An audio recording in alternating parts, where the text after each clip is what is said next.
Hey guys, I'm Chef Michael Keane and welcome back to the Feel Good Now Kitchen. Today we're going to be preparing a wonderful dish of Prince Edward Island mussels and a vegetable broth that I'm going to teach you how to make today. Today we cheated a little bit on preparation since a lot of our work is going to be in front of the stove. So I went ahead and prepared some of our veggies in advance. So what we've got here is a beautiful just white organic onion. I've diced that up, nice little small bites. Same thing with the carrots. All I did here was peel the carrot down to get rid of any toughness on the outside, dice it up into small manageable pieces. I cut up almost an entire head of garlic because seriously, who can ever have too much garlic? And in this dish, when you're pairing it with a dipping bread, garlic is your friend. And to finish off, we have, of course, organic celery. One thing I just wanted to note on here, a lot of people get rid of the greens on celery. There's a rumor that's spread around that it might be poisonous or somehow not good for you. This stuff is amazing. I don't know why anyone would ever throw it away. It's one of my favorite things. And especially when you're making a broth, it's full of flavor, it's got a lot of nutrients in it, so we're gonna use it in here. And then the star of our show are these wonderful Prince Edward Island mussels. These are farm raised, sustainably managed.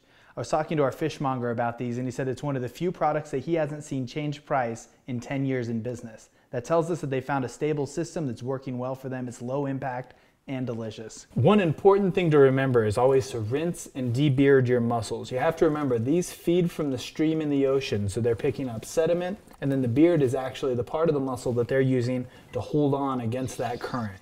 So you just, when you see one, you're gonna go ahead and pull it out, and by rinsing them, we're gonna get a lot of that extra sand and any kind of debris off of the mussel so it doesn't end up in your food.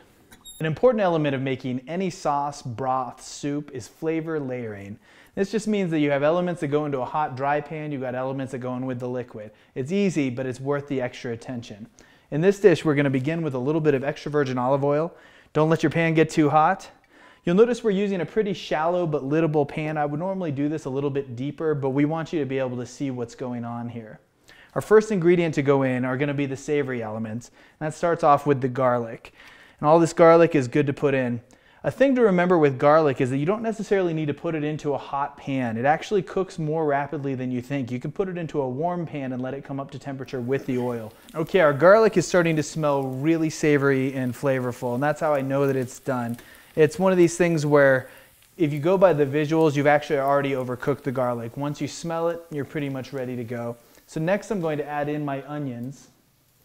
These are another beautiful savory element that are going to do a lot to build a richness of flavor and those layers that I was talking about. It's all about flavor layering.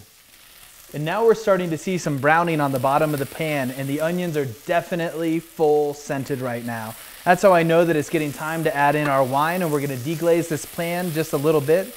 And all that that's going to do is pick up all the little browned pieces from the pan and put it back into our mix. For the wine we're going to use, it's going to be a beautiful white wine. This one is actually a blend of Sauvignon, Roussanne, and Claret. This is a biodynamique wine from France. Basically means it's an organic wine. I just chose it because it's an interesting flavor balance and it was cheap. When I'm cooking with wine, I don't need to use expensive stuff. If you want to get fancy, you could be drinking this as you go along.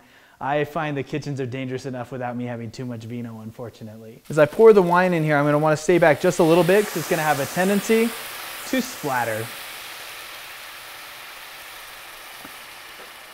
And we are going to put in nearly half a bottle of wine. Okay, now that we're at a simmer, I'm going to go ahead and enter in my celery and my carrots. We're then going to top this pan up a bit with a little bit of vegetable broth. This is just an organic vegetable broth. I like that because it's a nice flavor additive without really having a lot of heavy characteristics like from a beef or a chicken or a veal broth. And it also keeps it a little more sustainable by being vegetarian. Give this all a stir, then we're going to lid it, lower the temperature down to a low, and then let it simmer away for 35 or 45 minutes. And now that our broth is ready, all we have to do is add the washed and debearded mussels right on top of them in the pan here.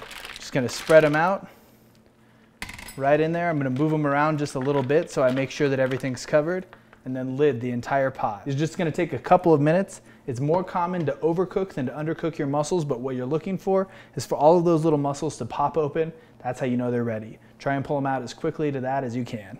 And to go with our Prince Edward Island mussels, we'll be pairing it with this amazing rustic loaf from a local baker. Delicious. And that's our recipe for Prince Edward Island mussels. It's easy, nutritious, and delicious, sustainable, and that's good for you and good for the planet. I'm Chef Michael Keane. Bon appetito.